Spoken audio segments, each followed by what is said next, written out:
Okay. So you didn't hear it, but when they announced that all of Mike's grandkids were going to Sunday school, he went, "Yay!" So, uh, so that's interesting, but I get it. So I was thinking, we did that song, "God Bless America," and it was actually kind of cute. Now I don't see her in here. She must have gone to do Sunday school. But Luann says, who is in the military and whatnot, says, I feel like I have to salute, when they do that song. But it was written by a Jew, in case you're interested, Irving Berlin, which wasn't his original name. But he came to the U.S. when he was 5 years old from Russia. And he wrote the song when he was in the Army for World War I, and then revamped it for World War II, and so on and so forth. There are actually, and I don't have it with me, but there's actually a prayer that starts the song. We never do. You want to hand me my phone? Maybe I can grab that up real quick. But it's kind of neat. They used to do it. They'd read this prayer and then start singing God Bless America. So I'm willing to read the prayer part. I just have to find it, so bear with me. I'm reading as fast as I can.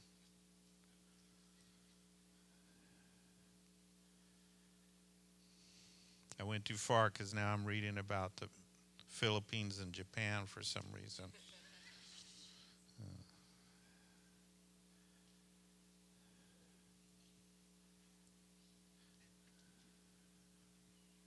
So here's how it goes.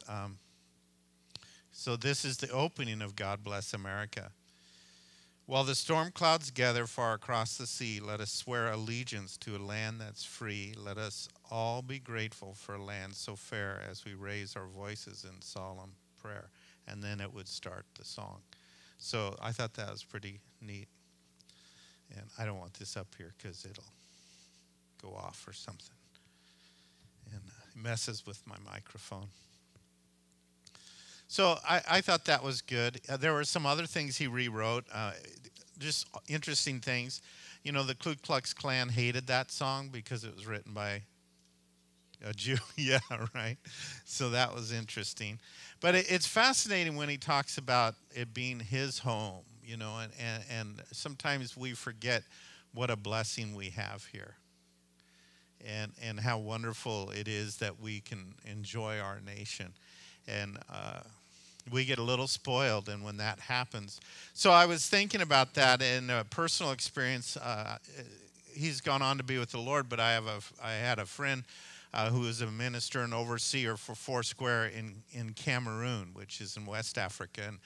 And some of you might remember Chambo. And so when I was there, I went to visit him, and I noticed he had a bumper sticker on his car that said, God Bless Cameroon. And I said, you stole that from us, didn't you? He said, yes, I did. And so he tells me this great story, and because drivers are crazy in West Africa. When I went to Uganda, they said, are they bad drivers here? I said, oh, no, you guys are great drivers because I've been to West Africa. But and it's always crowded. Where we were, there's like 2 million people. It's always busy. And he said I had parked, and this lady came up to me and said, "Sir, how can you ask God to bless Cameroon?" And she started listing all the reasons she didn't think he should. And Robert says, Madam, because it's a French country, so he's speaking French at the time. But he says, Madam, I have been to America, and they pray and say, God bless America, and he has. And if we start doing that for Cameroon, who knows what God might do for us. And I thought, what a charming perception from an African about how God has answered our proclamations.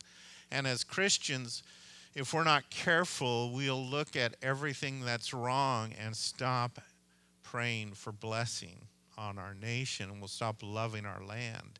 And I think it's only spoiled children that can only love a land that they approve of, and only can love a home that they approve of. And I believe that Americans have become spoiled children because if they disapprove of our government or some of the people in our nation, they stop loving our nation. But this is our home, and we want God to continue to bless it. And we should never forget that. So there's my speech on that. Today, what I really want to talk about, which, is probably will connect the dots somehow. It always seems to happen that way. But I want to talk about showy religion that's pretentious and likes to show off. And when I think about showy religion, obviously it's because I'm preaching through the Lord's Sermon on the Mount, and here we are in chapter 6 of Matthew, and it starts off addressing people who show off with their religion. And in this sermon, Jesus identifies 3 aspects where people get pretentious and they're posers when it comes to their religious performance. And he identifies acts of kindness, prayer, and fasting, and how those become almost religious badges that people want to wear. And so I thought it'd be good to look at that. So if you weren't uncomfortable, you're going to get that way, right? Because that's what we do sometimes. But I want to start with Matthew chapter 6, verse 1. And we have a pretty good chunk here we want to read as Jesus talked about it. It says, "Be careful not to do your good works in public in order to attract attention. If you do, your Father in heaven will not reward you. So when you give to the poor, don't announce it with the trumpet fanfare. This is what hypocrites do in the synagogues and on the streets in order to be praised by people. I can guarantee this truth. That will be their only reward. When you give to the poor, don't let your left hand know what your right hand is doing. Give your contributions privately. Your Father sees what you do in private. He will reward you openly. When you pray, don't be like hypocrites. They like to stand in synagogues and on street corners to pray so that everyone can see them. I can guarantee this truth. That will be their only reward. When you pray, go to your room and close the door. Pray privately to your Father who is with you. Your Father sees what you do in private. He will reward you openly. When you pray, don't ramble like heathens who think they'll be heard if they talk a lot. Don't be like them. Your Father knows what you need before you ask him." And then there's a break. We're going to jump to verse 16 because he talks about the Lord's Prayer, which I'll address in a different sermon later. But verse 16, he says, "When you fast, stop looking sad like hypocrites. They put on sad faces to make it obvious that they're fasting. I can guarantee this truth. That will be their only reward. When you fast, wash your face and comb your hair. Then your fasting won't be obvious. Instead, it will be obvious to your Father who is with you in private. Your Father sees what you do in private. He will reward you openly." Now, some of those constants we're seeing that gets repeated and I think can apply to all aspects of our Christian walk is that your Father sees what you do in private and rewards you openly. And if that should be a guiding principle for how we live for Jesus. And somewhere along the line, a lot of Christians have lost that perception that, and part of it is, well, we don't want to just teach people that God's looking down on us all the time. Well, except that he is. There's that. And that he cares. I was thinking about it. Our youngest daughter, who's remarkably independent-minded. I'm not sure where that came from, but she is. It's so bad. God's punishing Debbie for her tastes in husbands. But in fact, I have a spot on my pant leg here that won't rub off, apparently. And I knew that. I got here and I noticed it and I went to rub it off and it didn't. So like an hour later, we're in the prayer room and Debbie says, "You got a spot on your pants?" I'm like, "So?" "Well, rub it off." I'm like, "No, I'm not going to." She's like, "It'll be a distraction during your sermon." I said, "Not to me." So then she starts rubbing it off. She says, "You know it won't rub off." I said, "I know, I tried an hour ago." "Well, you could have said something, you know." And that was my funniest joke right there. So, you know, our youngest, when she marvelously independent, I think, and I've said this before, and if you don't get it, you really should. It doesn't feel like it when you're in the middle of dealing with that level of independence, but you want that in a child. You want that. We want our children to think independently of us. We want our children to grow up making decisions for themselves and not being carbon copies of their parents. That's what we really want. And when that happens, God is pleased. And some of you are going, "Why does what makes God happy always have to make me miserable?" Well, that's just the way it is. So anyhow, I got to tell my little story about Charlie. And so she's independent from the womb. You know, she's 2-3 years old. She's just shot out of a cannon and full of independence all the time. And so I'm out mowing the lawn, and she comes marching out of the house. And I said, "Well, you better stay in the yard." So I bring her in the yard, and I lock the gate because, you know, I'm sure she can't open it. She figures that out.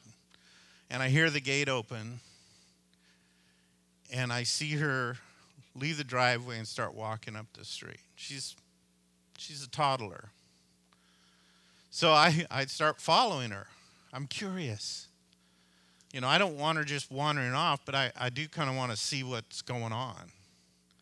So I start to walk behind her, and I'm just following her, making sure she's safe, letting her do her thing. She turns around.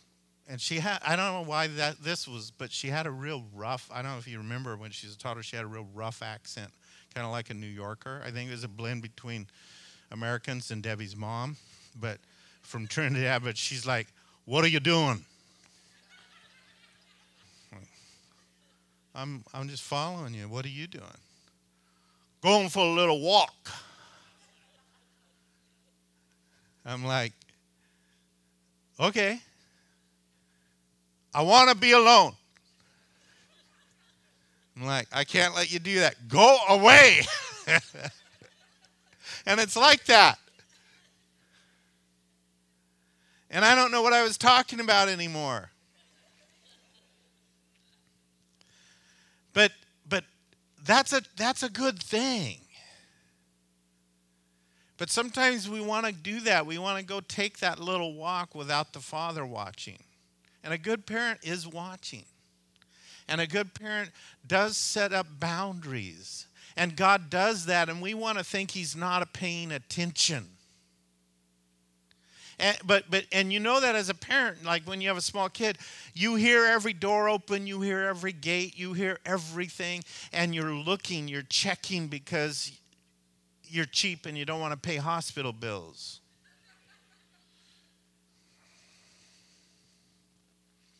And God is interested. And somewhere along the line, the church has begun to act as though God doesn't watch anymore. In fact, I wrote a little pamphlet some years back that I called Church Defibrillation. And in there, I was talking about this scenario. And it was a charming experience where a guy came back and said, you know, "I came across this thing and I read it, and I just want you to know I hated you for that. I was so mad at you for what you said." Then I realized it was true, and we talked about that. But in there I told a story about a pastor coming to me and asking me, because of my degree in psychology, why do you suppose, you know, they know that sometimes at religious things, at hotels, the hits on inappropriate sites go up, and he's like, "Why do you suppose that is? Do you think," you know, and he had psychobabble for it, "do you think do you think that it's a high-stress job and when guys are alone, they're medicating in private and da-da? And I said, no, I think it's because they have no faith. What do you mean they have no faith? I said, they don't believe God's in the room. They don't believe he sees, and they don't believe he cares. Because if I walked in the room, they'd turn that stuff off.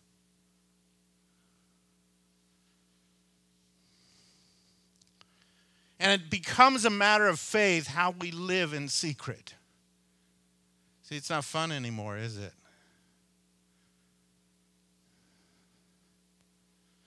And there are three constants of instruction here that are applied to areas of piety and devotion. And the areas of devotion are acts of kindness, prayer, and fasting. So we see that. And that's pretty important because those are aspects of relationship to God. And I'm gonna show us that. But none of those, when we think about prayer, acts of kindness, and fasting, none of those are meant to make us look good. They're meant to have relationship with God. And they're simply just part of that, our relationship with God. And acts of kindness are me living like the Father. When I do something kind, it's because I'm trying to live like I'm a chip off the old block. I'm trying to live like the Father would live because he's good to the just and the unjust, according to what we have read already.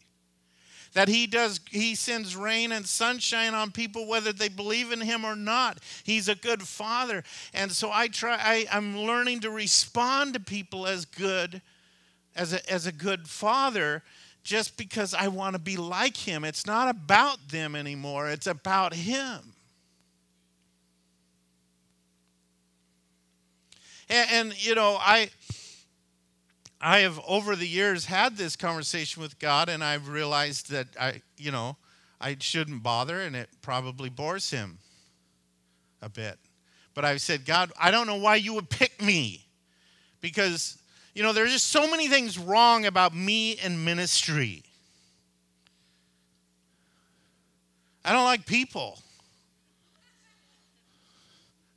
You're like,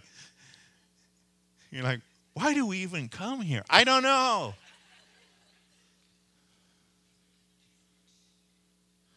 But you think about that, it's like I remember when I said, well, Lord, what do you want to do with that church if I'm going to start it? He says, well, it's going to be a healing zone where, the loving touch of God, people who are full to spinal mutilated are healed by the loving touch of God. I'm like, what? I was like, so my gift is folding, spindling, and mutilating.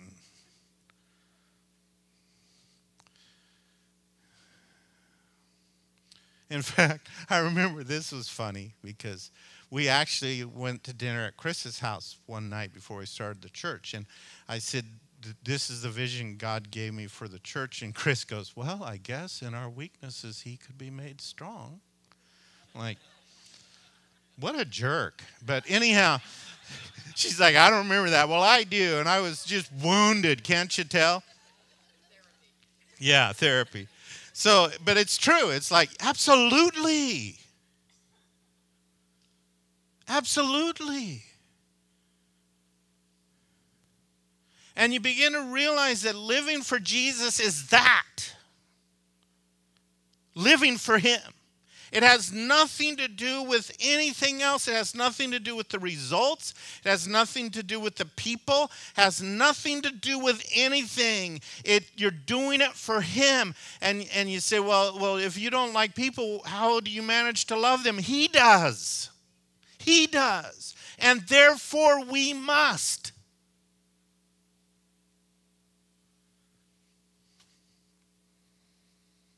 That's it. We live in secret in a way that has relationship to the Father, and kindness is part of that. And prayer is the same thing. Prayer is my conversation with God. That's what that is. prayer isn't an announcement of things I'm thinking about to a room of people with their eyes closed. Prayer is my conversation with him. It's something that's relational and intimate and unique and special and precious that I have with him. And that's why he says, go into a secret place and pray, because that's where you're the most real.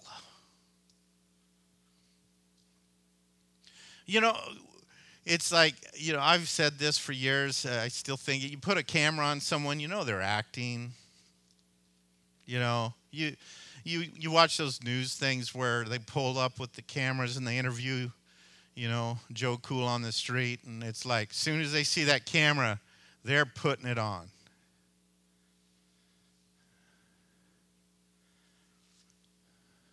It's acting. But in the secret place, there is no acting. Because God sees you there. And he hears you there. And prayer becomes real there. And I realize that my conversation with God is special, and it's not always meant for display.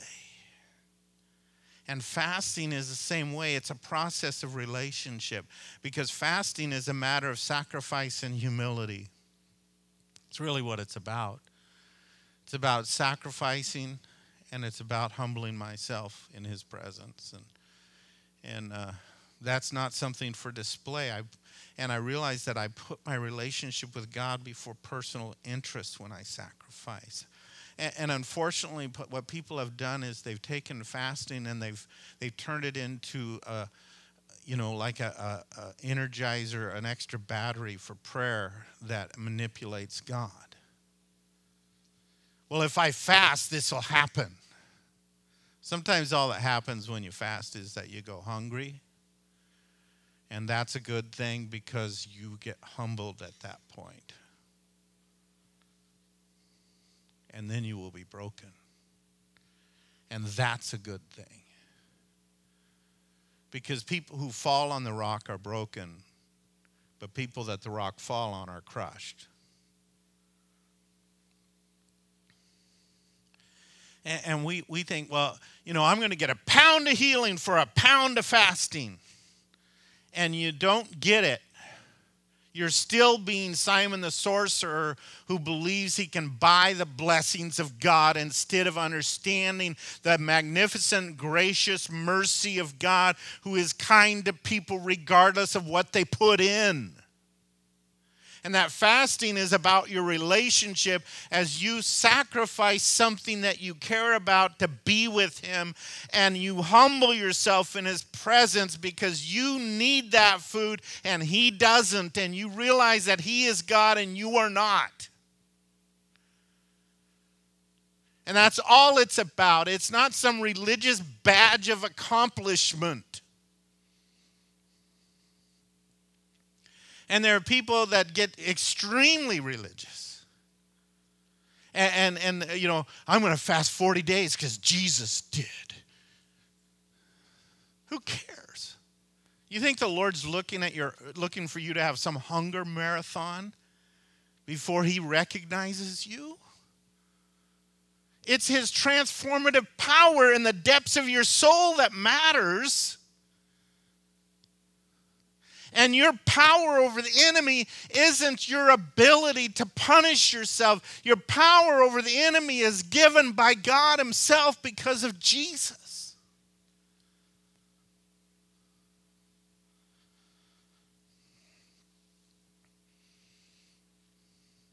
And so Jesus, in this sermon, and he's very, people said, we just want someone who preaches like Jesus. Jesus was hardcore stuff when he preached. He once preached a sermon to deliberately drive people away. I've done that, but you guys keep coming. Not really. Well, I don't know. Anyhow, it's unimportant. But he says, don't be like an actor. Don't be a hypocrite. And we look at this word hypocrite, and we love to throw it around and use it and all that, but it really is a word that means actor. It comes from the Greek hypokritos, And hypokritos really means one who plays and acts on a stage. Right? And you begin to realize if the camera's on, they're acting. And you don't believe it, just find some, no offense, but just find some young teenage girl and hold up your phone like you're taking a picture, and you will get a perfect smile like that. And you can be a stranger. It still works. I remember some years back. I hope it doesn't matter if you're here, but there was 3 girls, and we were doing the boot stomping thing where everyone's in costumes and all the games are down the hall, and these 3 girls walk by, and I'm supposed to be taking pictures. Got a digital camera, so I say, "Hey, you girls, want me to take your picture?" And I go, "I can't do it. I don't know how you do that." But I know that my daughters have practiced that in the mirror when they were young, but they're all just and. It's like, wow, when the camera's on, you're a different person, you know. And I used to do this. If you have young kids, this is and they like the camera, this is a good thing to do. Set it on video and pretend to be taking pictures. So I've got great video of our daughter when she's little. You know, she's pretending to be a model, and I'm taking pictures, but I'm really taking video, and I'm going, got it. Got it. And the whole time I'm just videoing her while she's going around the room doing stuff. Worked on Angie Rutherford too. I wish she was here, you know, but she'll appreciate me telling you the story. So I did tell a whole bunch of kids. She was there leading the youth, and we're in San Diego cleaning up the trail, picking up litter. So let me get some pictures of you guys, and I'm taking video, and I'm going, and they keep posing, and I'm going, yeah, got it. Yeah, I got it, and it's hilarious. And there's this point, Angie's like, yeah, you got enough. And I'm like, I'm taking video, and she's like, but I'm her pastor, you know, and so, like all the rest of you, she puts up with it. But it was cute. It was adorable. And she started out as a teenager in the church, so, you know, I just get a kick out of all that stuff. But where was I? We can live for Jesus that way if we're not careful. As though we're living in front of a camera instead of his eyes.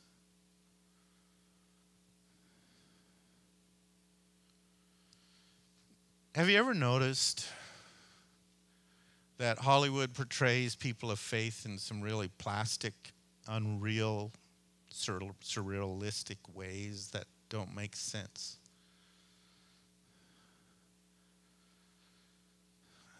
Is that how we want to portray our faith? As though it's plastic and unrealistic? It is not what God is looking for. And I love that. You know, God, and if you ask me questions about what I think are amazing about God, God is really so natural and out there and relaxed with everything, you know, when you're conversing with him, that there's no pretense, there's no game. It's just real. I hate to use this overused phrase, it's very organic feeling where God's just like, man, I know you can't fool me. I love that relationship. I think about songs all the time, and I'm not diametrically opposed to them, but I do say I am, because to Debbie and I will be talking, and a song come on the radio, and I'll just say, I think the other day I said, I think everyone who writes a sad song should just be shot. She's like, really? I'm like, whatever, you know, metaphorically. I don't believe in sad songs. I think all songs should be happy songs. That's me. I really do. I think every worship song should be happy. I think I like those. Those are the ones I do. I sing about going to heaven and stuff. I don't sing about weeping at the grave. I think they should be happy songs, you know. And so one of the old hymns I don't ever like to listen to, Now everybody's going to want to sing it to me. I hate it when I use these illustrations. You guys are such jerks sometimes, but farther along, right? And so every once in a while we'll be listening to this old-timey radio station coming to church, and that it's like every Sunday they got to play that song. Farther along, we're miserable now, but we'll understand it. Like, I get it now. I'm happy in Jesus. Life happens, but Jesus is wonderful. I don't need to understand it later. And Debbie goes, there's your song. I'm like, this woman you gave me. You know, it's like, I don't like sad songs. I want to worship.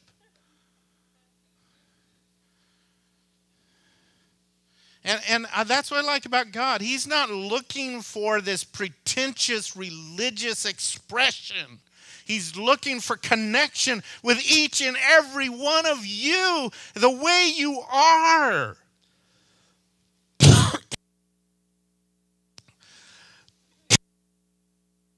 Timing faux pas there, but it's my fault. I'm really fast at coughing. So, you know, I'm not fast at everything, but I'm really efficient at that. So we think about these things that God sees us in secret and rewards us openly. He also withholds reward from those who are pretending. And that's a fascinating concept. Wow. Kudos on Jeannie on sound for that. And what are hypocrites like? When they show kindness, they try to attract attention. They tell about it and announce it.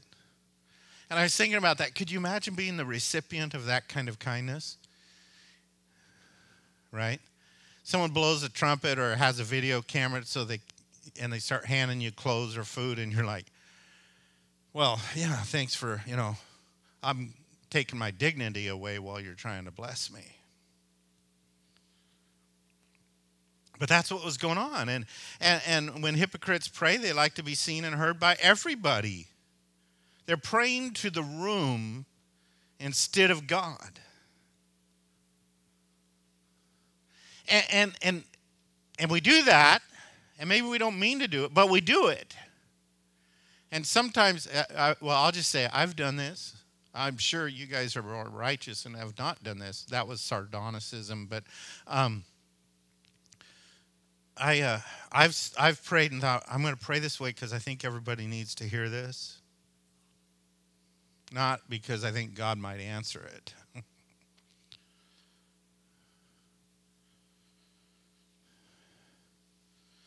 Or I'm going to pray this way because I want people to know about me. And then Jesus says, and they ramble on, thinking God will hear them if they talk a lot. I talk a lot, but I'm trying to get you to hear me because I already know he does. But I thought of a great example. I want to read a story from history. And if you go, oh, there he goes on history again, just so you know, there are actually people in this room who say, I love it when you talk about history.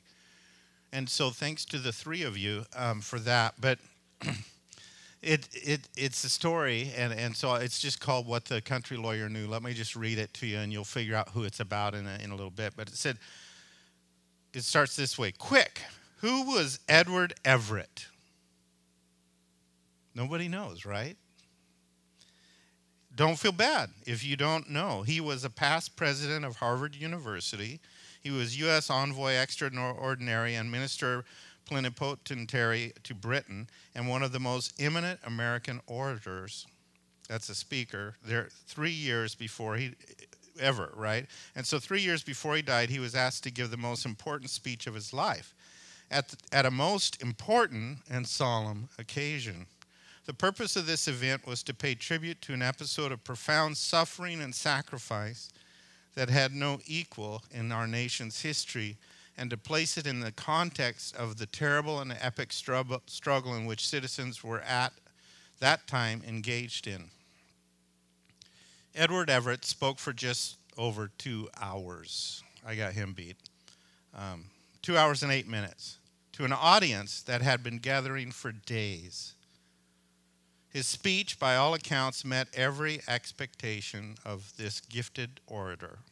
Unfortunately, as with his name, no one remembers one iota, not one soundbite from that speech. And it wasn't because he couldn't speak, it was because of what happened next.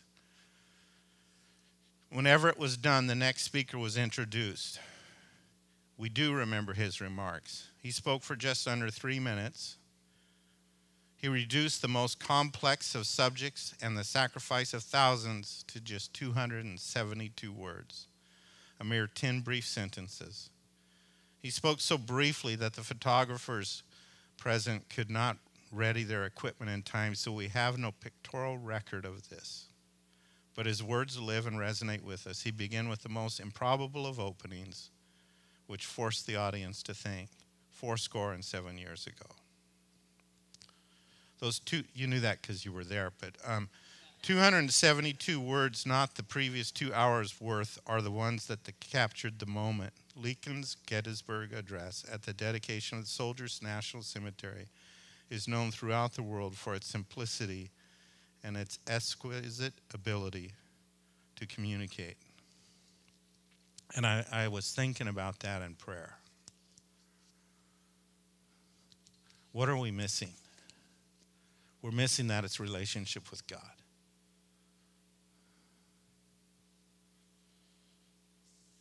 That it's not access to something we want. It's not secret power. It's relationship with God.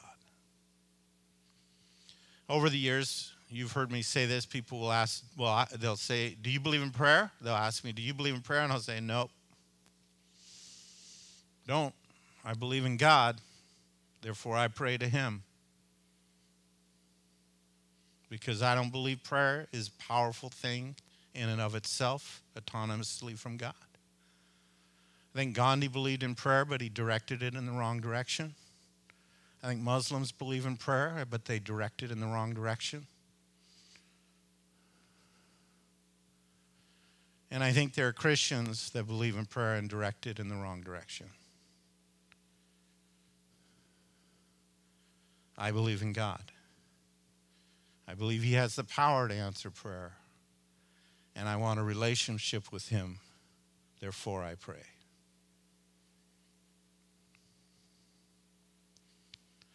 Another example of one of the greatest speeches that's very short is the Lord's Prayer.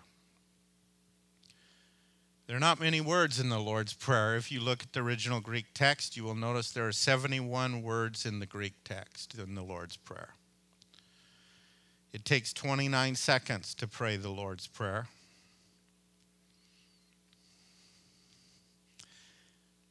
And it's the example he gave us right after he said, don't ramble on. It's interesting. But what really matters, what's really fascinating, is it doesn't start with, dear God, help me. It starts with our Father. Our. I want to look at that. Our Father. Not my Father. Our Father. You know, every morning I pray the Lord's Prayer. Every single morning before I read the scripture.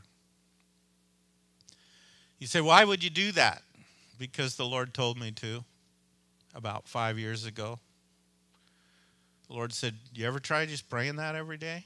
Covers everything. See what happens. But, you know, I'm charismatic, so like, oh, no, that's not spontaneous. I could never do that, God. But I did. I started doing it. Knew it from my childhood anyhow. Just started doing it. And I do it in King James, you know.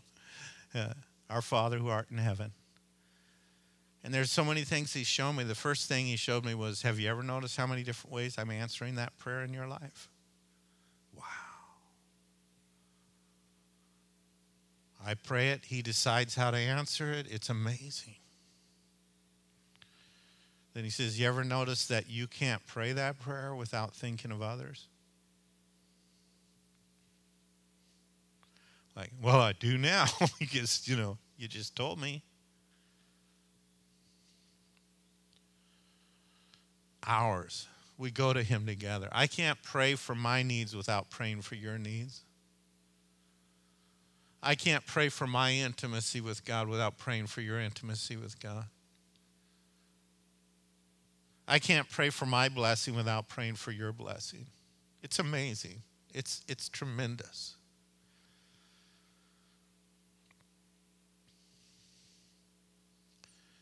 Hypocrites, when they pray, put on sad faces. What should, if you ever did tragedy and comedy in school, you have the two masks. Those represent acting. One's of a sad face and one's of a happy face, comedy and tragedy. Which one should represent our faith? The great tragedy or the great joy? The laughter? But how many Christians, when they want to sound spiritual or look spiritual, put on this depressed persona? I once asked this question of someone who said they'd been to heaven. They'd died and gone to heaven.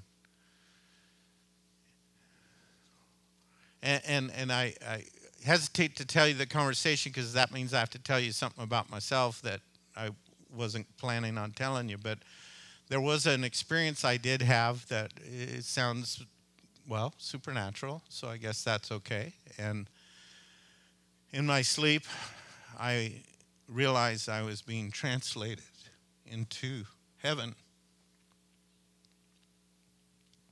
Thought it was the rapture. And I remember waking up. I'm pretty excited in this experience. And I'm saying, this is happening. God has come for us. And I looked around and realized I was alone. It wasn't us, it was just me. And in this, I saw some faithful ministers that were still on earth looking at me saying, we're not done. You can't leave yet. And the Lord spoke to me and said, your choice, you decide. And I came back. And I was really excited. I woke Debbie up. I was excited. It's real. Guess what happened? Because the Lord told me this is real. And I was excited. The next day I was like, what an idiot you are, Charles. And the Lord said, no. He says, I could give you that choice 1,000 times. You'd make the same decision every time. That's why I gave you the choice. So I had this experience. So I kind of knew what getting towards heaven was going to be like. So I asked this individual, I told him the story. I said, and I was so excited that it was real, and all I could think about was my need to be a part of the body and care about whether or not people get there. What stands out for you? All I know is I wish I was there instead of here.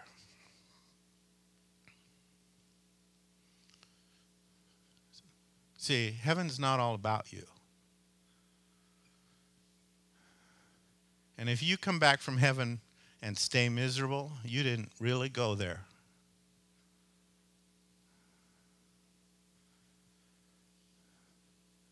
Because it's about us. Because He's our Father in heaven. And as reclusive as I want to be at times, it's not a solitary experience. And so Jesus warns, be careful not to do good works in public. If you do, your Father in heaven will not reward you. That's 6:1, 6:5. When you pray, don't be like hypocrites. And he describes that. And he says that will be their only reward because they are seen. And in verse 16, when you fast, stop looking sad like hypocrites. And he says, I can guarantee that it's truth. That will be their only reward. The reward of the reward we receive when we perform for human recognition is human recognition. That's the reward for it. But the reward of genuine devotion, let's look at that for just a minute as we're wrapping this up. The reward for genuine devotion, if we think about that, the reward for generosity is God's blessing because he's real and he sees and he's in the room. See, God's not an idea. He's not a concept. He's not a force. He's not a religion. He's not a faith. He's a living, breathing, powerful being. He probably doesn't need to breathe because he created air before he was alive before he created air, but that's irrelevant to the idea. God is living and powerful and substantial and thinking and funny and interesting and warm and organic and real and alive. He's not an idea. And because of that, he's in the room and he has feelings and beliefs about how we are to live with him.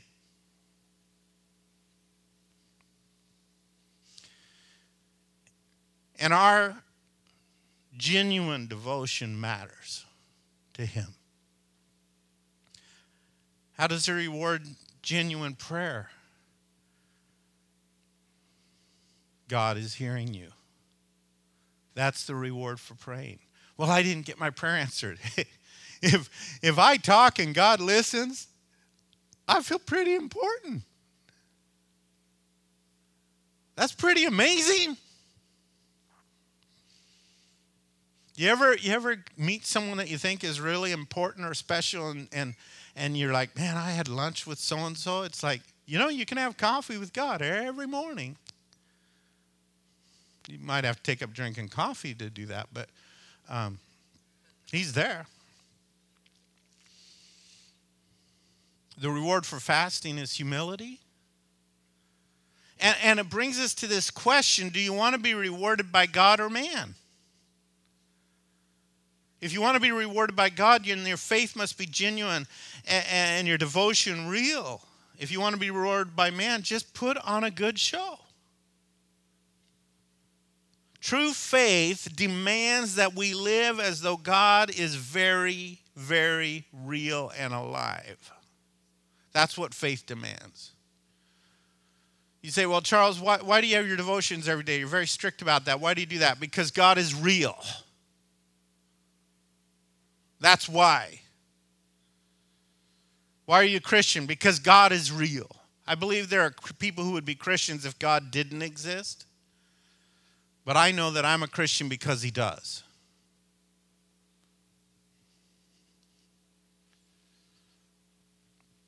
Faith means living as though God sees, and that is enough for you. As though God hears you, and that is enough for you. As though God rewards, and that is enough. And incidentally, the reward does not need to be here. We need to stop living as though life on this planet is all that matters. Life on this planet matters because there's life afterwards. And how we live it on this planetary orb affects where we go later. So I come to this question. Why is the body of Christ kissing up to the world?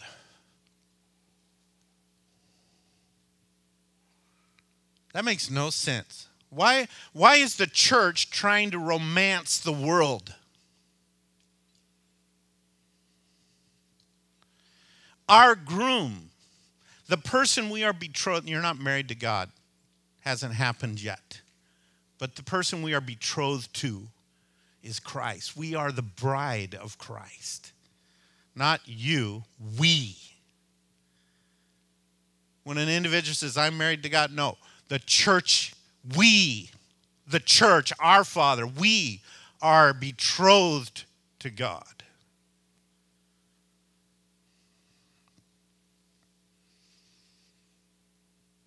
So,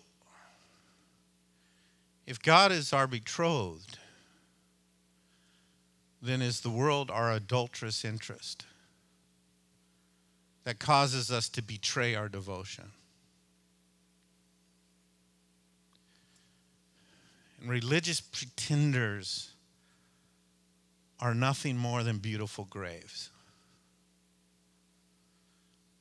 People who are acting like they love Christ in ways that they don't love him are really pretty, beautiful graves. Well, how could you say that? I didn't. Jesus said it. Matthew 23, verse 27.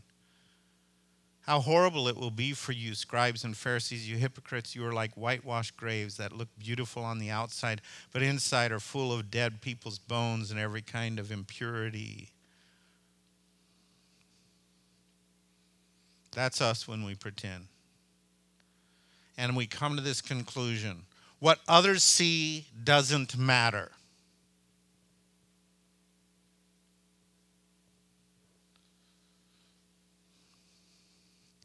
The key to, for instance, the key to preaching a powerful sermon is not caring what happens afterwards.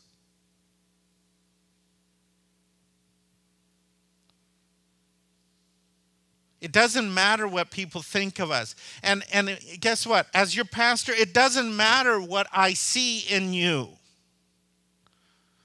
What God sees is everything. What we see is nothing.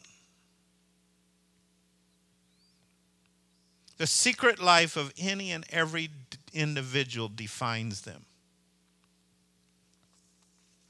Think of that. The secret life of every and any individual defines them. Their secret thoughts, their secret actions, their secret desires, their secret attitudes. And it's there that Joshua responds, and we're closing with this in Joshua 24, verses 14 through 15.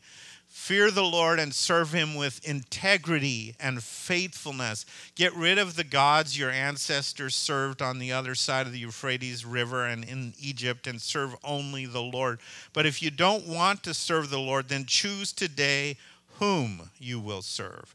Even if you choose the gods your ancestors served on the other side of the Euphrates, or the gods of the Amorites in whose land you live, my family and I will serve the Lord. And this is the call that is on Christians in these final hours of the last days of planet Earth. Choose. Choose. Choose between God and the world. Choose between God and the culture. Choose. And you can't faithfully choose God and keep listening to the flirtation